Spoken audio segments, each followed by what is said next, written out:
I'd also like to acknowledge the traditional owners and custodians, and thank you, Uncle Rick, Auntie Helen, for the welcome. And I'd like to say Mandanguru to the custodians and traditional owners and elders and any First Nations people here tonight. Mandanguru for keeping the fires burning here. So thank you. So as Jessica said, I'm an historian, and I've been, over the last decade or more, working on what's called the Frontier Wars. I don't really like to call it that anymore. I always ask any Aboriginal people what they think of the term Frontier Wars, and no one said they really like it to me, and I don't think it is what we deserve to call the conflict or for the conquest of Australia over the last 200 years.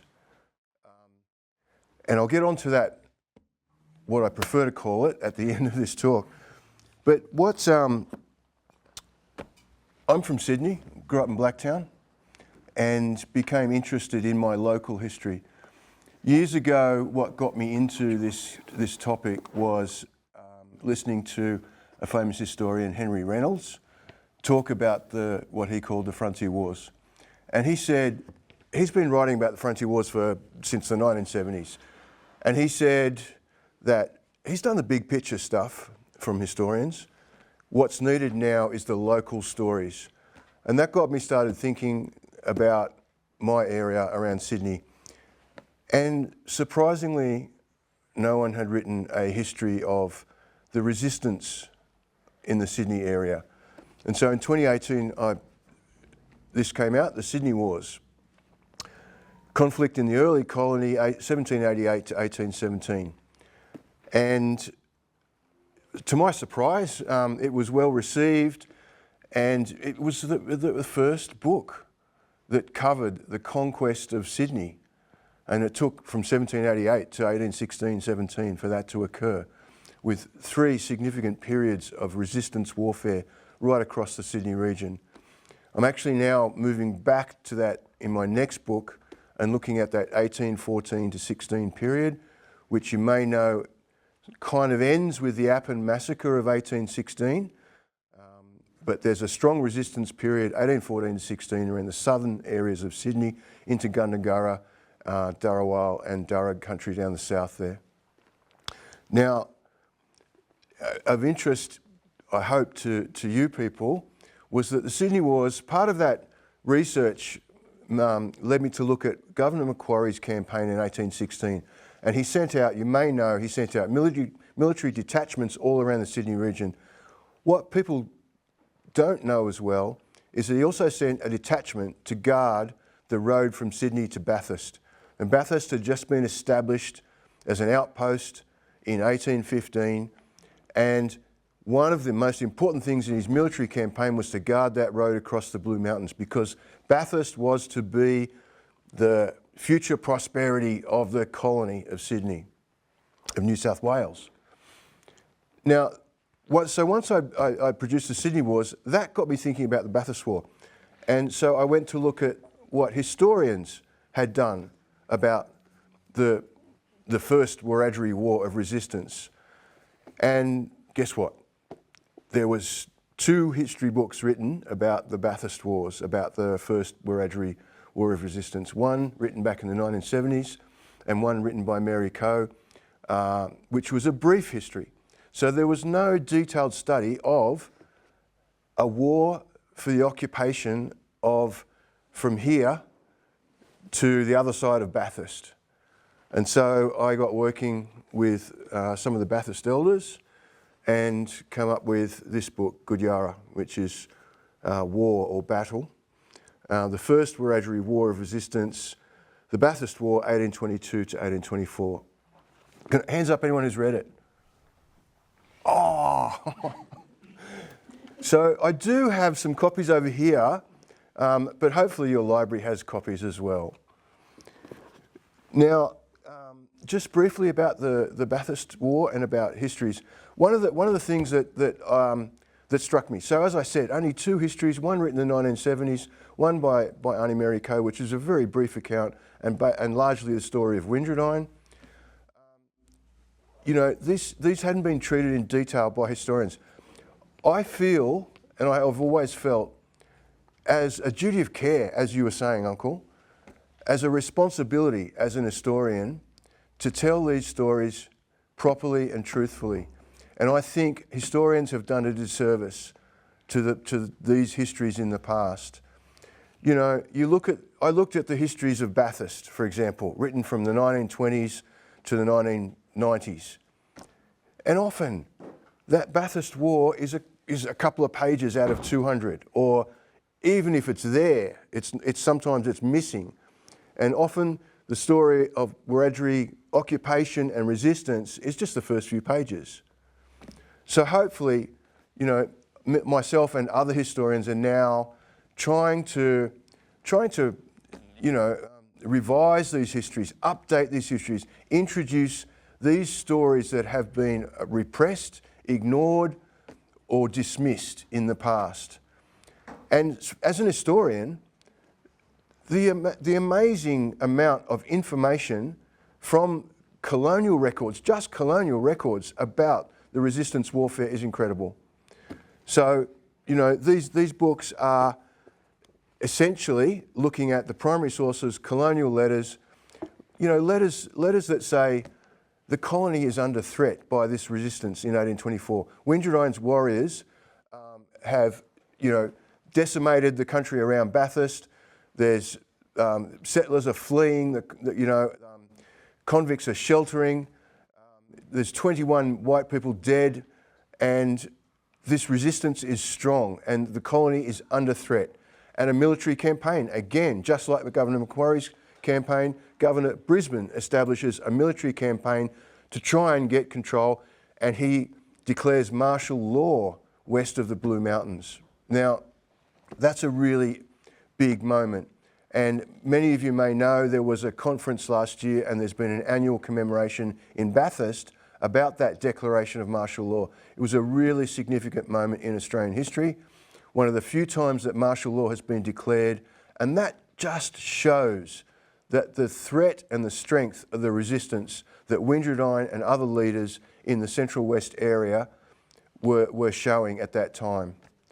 So I think it's really important that people know that these stories, and that's what's, I guess, kept me going and inspired me to do these histories. Now, the latest work that I've released, which came out earlier this year, is this book, Uprising. You may know the cover art on this one is from Wiradyuri artist Jasmoni, and the cover art on this one is from Black Douglas, who's a famous artist as well. Now, Uprising, it's about a later period. So the Bathurst War, the first Wiradyuri War. So looking at the Bathurst War, and I finished the book, and I was like, hang on, there's a second Wiradyuri War. What's going on there? Now, as Uncle said, the Wiradyuri Nation is huge, it's vast, and it stretches down to the Murrumbidgee and beyond. Now, so I looked into it, and again, the second Wiradyuri War, 1838 to 1840, no histories. One local history of Narrandera mentions and describes this as a war, and that's it. In all the histories written about colonisation, about squatters, about explorers, about settlers, about the establishment of the colony in the 1830s, there's one local history that is partly about the Second Wiradyuri War. So I thought, well, this needs a book, but then I realised, as I looked into the records more and talked to Uncle James down in the Murrumbidgee, talked to other people, other elders, that this was not just the Wiradyuri War at that time. Around 1838 to 1840, there was a general kind of uprising. There was lots of different wars and conflicts all the way from northern New South Wales to the back of Brisbane, all the way down to Victoria. So uprising covers, in a 2 to 3 year period, several resistance warfare periods that stretch all the way from Victoria to Queensland. And what is what I find amazing about this period is that, and what historians have missed or dismissed or turned upside down, is that many of the moments in these wars there were Aboriginal victories. At the Battle of Broken River in 1838. Now, the Battle of Broken River, that's present-day Benalla, if you know where Benalla is, near Wangaratta, Ned Kelly country. That's all we know about that, mostly about that area. Actually, there was an Aboriginal victory in battle there that essentially cut it was a newly established road from Sydney to Melbourne. The freeway that we drive down to Melbourne today had just been established, and it was cut. And all the squatters and all their stock and sheep that were travelling from Sydney to Melbourne and trying to branch out down the riverways were stopped in their tracks. Hundreds of warriors had attacked and destroyed a wagon train, a convoy of sheep and cattle. And the next thing that Governor Gipps did was establish a series of military outposts to guard that road from Sydney to Melbourne. So the first building in the town of Albury was a military outpost. The first building in the town of Benalla was a military outpost. And there was several. There was meant to be 5, it ended up with 3 outposts. And the military was sent in to guard that road between Sydney and Melbourne. It was so important. Governor Gipps was flabbergasted. He was writing about how there's conflict in the north and there's conflict in the south. And talking to elders, historians have always said, one of the things why Aboriginal nations couldn't unite against the coloniser was that they couldn't unite themselves.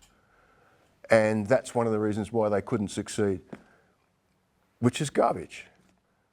So talking to elders and actually looking at accounts from settlers who say these people were telling their neighbouring groups, even if they didn't speak the same language, or if they were at war or they were enemies, they were telling them about this conflict and they were uniting their forces. And that's why I've seen this period around the late 1830s as a kind of defence of the western part of the Murray-Darling Basin. The squatters and their stock and their sheep were pushing along those riverways, and there was a few years where it seemed as though, and this is the same story at Bathurst and Sydney and elsewhere, a few years Wiradyuri people were welcoming, assisting the squatters at times. But after a while, when there's tens and tens and tens of thousands of sheep and cattle destroying the riverways, eating the grasslands, getting rid of all the kangaroos, enough is enough. And you see that there's a point where different Aboriginal groups fight back. So that's what the book Uprising tries to encompass, those concerted, united fight backs. Now, unfortunately, as occurs a lot of the time in these warfare situations, the colonists' response is massive. And often, after they're defeated, after Aboriginal victories, they get together, the squatters bring all their stockmen together, give them guns, and they go out and they massacre people. The historian Lyndall Ryan has said that massacre is not a sign of strength, it's a sign of weakness. And that's so true. You see that these squatters are under threat from the resistance, and the only thing they can do is to perform a massacre that they think will teach these people a lesson, and they won't attack their sheep, their cattle and their stock workers again. And that's a pattern that occurs right across the frontier. Now you guys are lucky. You're one of the first groups of people to see this book. It came out last week. This is called The Australian Wars. And this is a name for these conflicts all across the country that I much prefer than the Frontier Wars. The Frontier Wars sounds like it's on the edge and it's coming from the Europeans out. The Australian Wars, I think, really owns those conflicts up, and we as Australians have to look at these conflicts and share these stories as part of our past. So, has anyone seen the SBS series that was made by Rachel Perkins a couple of years ago called The Australian Wars? Has anyone seen that? Yay! So this is a book based on that series, but the series was only 3 episodes and it covered 3 distinct areas. This is this is the first national coverage of these Australian wars. First book in history, to do a national coverage, national survey of the conflict around the country from 1788 up to 1930-ish. And it's divided into three sections. The first section is 1788 to around 1830, and then 1830s to 1860s, and then 1860s to the 1920s. And you see where the conflict occurs in New South Wales, Victoria, Tasmania, Queensland, South Australia. It occurs everywhere across the frontier at different times as the colony expands. Now, I thought, as an historian who'd written several Australian Wars books, that I knew about the frontier wars, about the Australian Wars. I keep calling it the frontier wars. But I knew little about Queensland. I knew little about the Northern Territory. I knew little about South Australia or Western Australia, a little bit about Tasmania. But this is a great coverage and I think a great entry point for anyone who wants to understand the national story of these Australian wars. I'm going to leave it at that, so there's plenty of time for you guys to ask me any questions that you have. Oh, I've got a question. I know it's about the Bathurst area, but did you touch on the Lithgow area at all in that? A little bit, but there wasn't, to my knowledge, in the 1822 to 1824 period, there wasn't a great deal of conflict recorded around Lithgow. Often the problem with a lot of these, like there's a famous quote by Tom Miller, who's an ex-sergeant settler in Bathurst, and he says, and this is typical right across the frontier, he says in his diary, later on he writes, he does a reminiscence of what happened in the Bathurst area in 1824, and he says, we were ordered to go out in an armed party and to shoot anyone, big or little, young or old, men or women. He doesn't say where, he doesn't say when, he doesn't say who or how. He just says that we shot them. This is what is a common pattern on the frontier, that these settlers don't record. They don't want to record because it's incriminating. So there's often little historical information. What I try and do is and this is a new project that has to go on into the future, and that is to match up those historical records with traditional knowledges. And that is something that will be going on in the future. Yes? Can I say something? Yeah. Well, a lot of it is because people are still, and Nepean and Penrith are all putting us with the Blue Mountains. And we are not Blue Mountains, we're Central West. And that's where it has to be written, and it's got to be educated so people know we are Central West, we're not Blue Mountains. Mm. And that's where a lot of the trouble lies.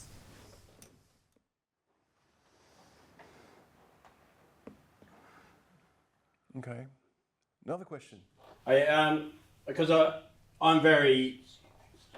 got my beak in everything based in Lithgow, because I'm very proud of Lithgow. I love Lithgow and the history of Lithgow. And there's a lot of people trying to ignore past atrocities. I did so much research, and I think it got released yesterday, that about the massacre of Mount Walker, that people don't even know about, because that was actually done by an ex-politician and a pioneer of the Lithgow area. So after he died in his journals, so they'd been killed 7 years beforehand, no one knew what happened to the people of Mount Walker. And it basically said that he got rid of them, he'd poisoned them and got rid of them. So, and then I've been raising that with people, and no one sort of took it on, but now it's sort of been released on social media yesterday or the day before. So now people are starting to talk and wonder what the hell's going on. Because to my knowledge and to stuff I've researched, and I've did smokings of people's farms and everything, Lithgow was a haven for massacres. There were so many massacres that were undocumented, unreported, disposed of, and that goes all the way to Mudgee. And James Walker, who Mount Walker's named after, he was one of the magistrates that basically cleaned up the problem between Lithgow and Mudgee.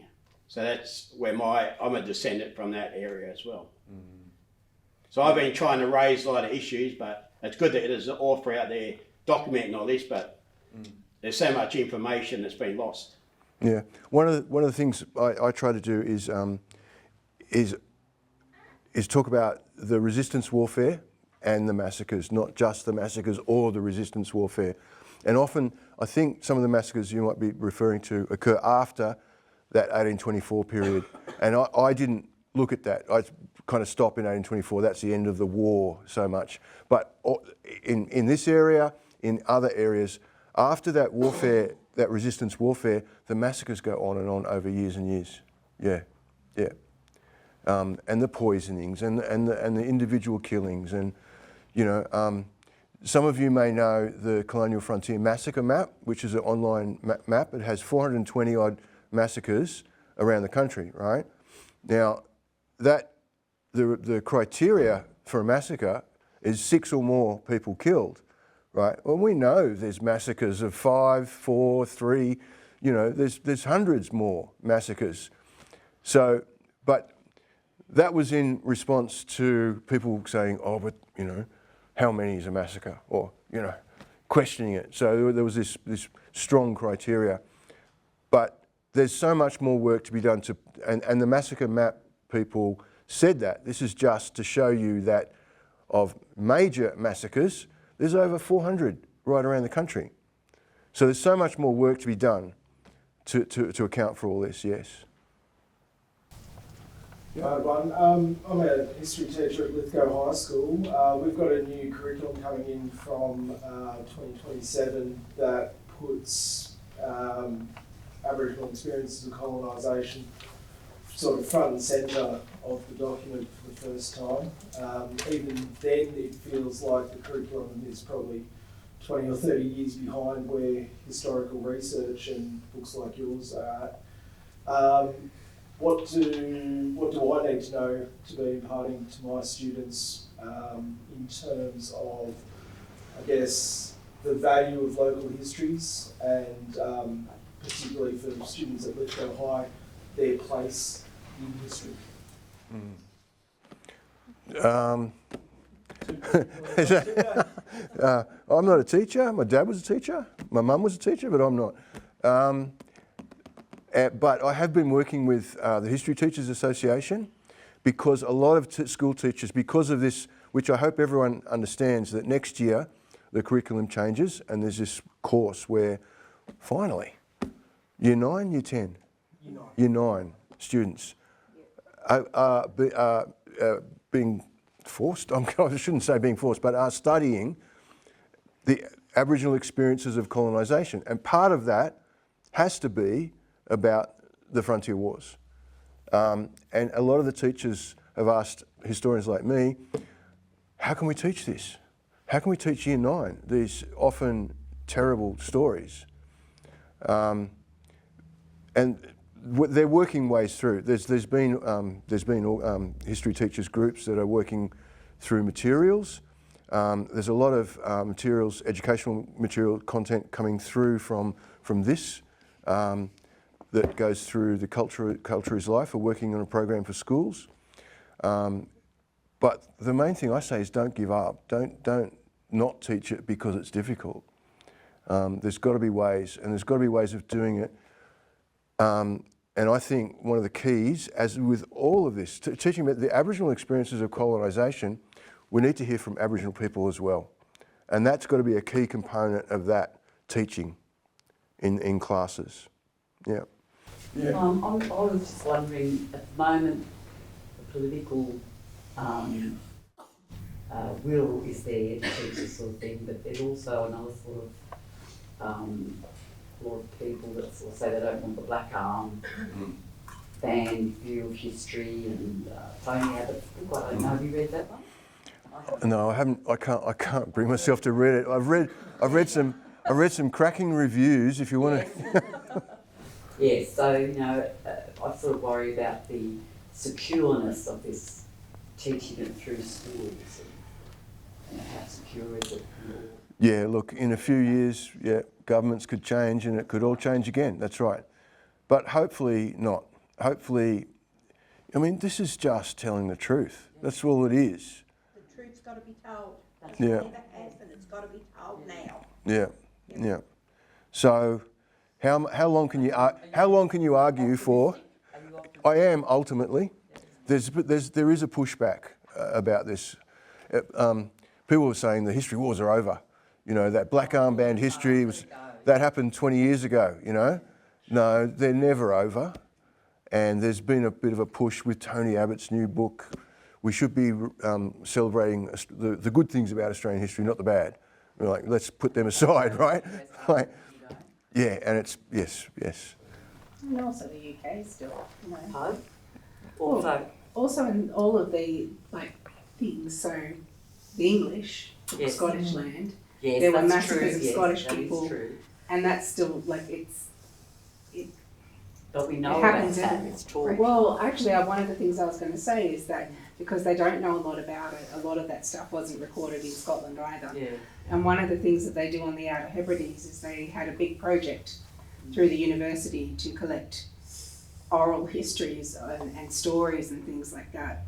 And I was kind of just wondering, is there any, I know that there's a push for the collection of oral histories, but in terms of serious academic work, how important are oral histories in these in this exploration, and also oral histories in language, recorded in language that people speak, as opposed to like how do you, as a working historian, address those kinds of evidence and that sort of collection of data? Yeah.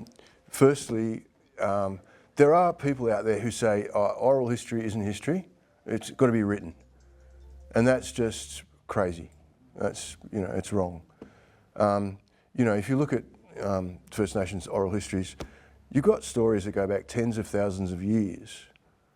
And any story that can be told tens of thousands of years and is accurate. Like climate change. Yeah. The stories of sea level rise from the Ice Age that have been handed down for thousands of years. That shows you the power of oral history and the strength of it. Historians in working with shared histories like this need to consider oral histories, and many of the good ones are. There are projects that are doing this. There's a new project that we're trying to get up, which is mapping the Australian wars. So, like the colonial massacres map, we want to have a wars map as well. And that project is unlike the massacres map, which required 2 written forms of evidence, and oral history wasn't counted as essential. It could be, but it wasn't essential. This project will have different criteria and treat oral history as history. So it is changing. Is there one of the things for the recording of Scottish Gaelic and because there's a lot of dialects and all of that sort of stuff, as well as the different stories, which are pretty, once you drill down into it, they're quite nuanced in terms of how they record, things happening throughout history and stuff like that. It's called a Chest of Riches, which is a chest of riches. So everything was uploaded to like a publicly available website. And I guess kind of like Trove, people are going through and like cross-referencing things as people get interested in particular topics. Is there anything like that so that that can use public knowledge at the moment, or that I don't know about, I guess? No, IATSIS holds a lot of oral histories and accounts, but there's a I think maybe it's a big difference, a uniqueness to Australian oral traditions, in that some of them have not been, people have not wanted to tell them, and we have to respect that as well. Recently in Queensland, a group came out and told their massacre story for the first time last year, ever. They held that because they didn't want to give that out. But then they made a decision to actually tell that story. So there's those complexities that we need to consider in Australia. Yeah. Sorry, this isn't about like the wars themselves, but more about you. How do you become a historian? Like to become a working historian in the future? Yeah. Don't expect to make yourself wealthy or too famous either. That's not going to happen. But just study history at university, you know, but that helps. But you don't have to be a university trained. There are professional historians, consultant historians who work on projects, not necessarily academic historians. So there's all sorts, and there's historians who work in film and television, and I've done lots of different projects. There's historians who work in museums. I'm working with the Australian Museum at the moment. There's all different sorts of ways of being an historian. It's not just about going to a university and trying to get a job as an academic. Good luck with that, right? An idea would be to look at like history at university, but not necessarily. There's other ways you can work with an historian. You can train. You can be an oral historian as well. So yeah, good to see more historians. We need them. But I think going back to one of those questions, I think someone was touching on the need for truth telling, and I think the Victorian treaty experience and the Truth Telling Commission has shown us what could happen here, and that was also very much, it brought in oral histories, traditions, as well as historians to tell those stories, and I think that was a really good model. Okay, thank you.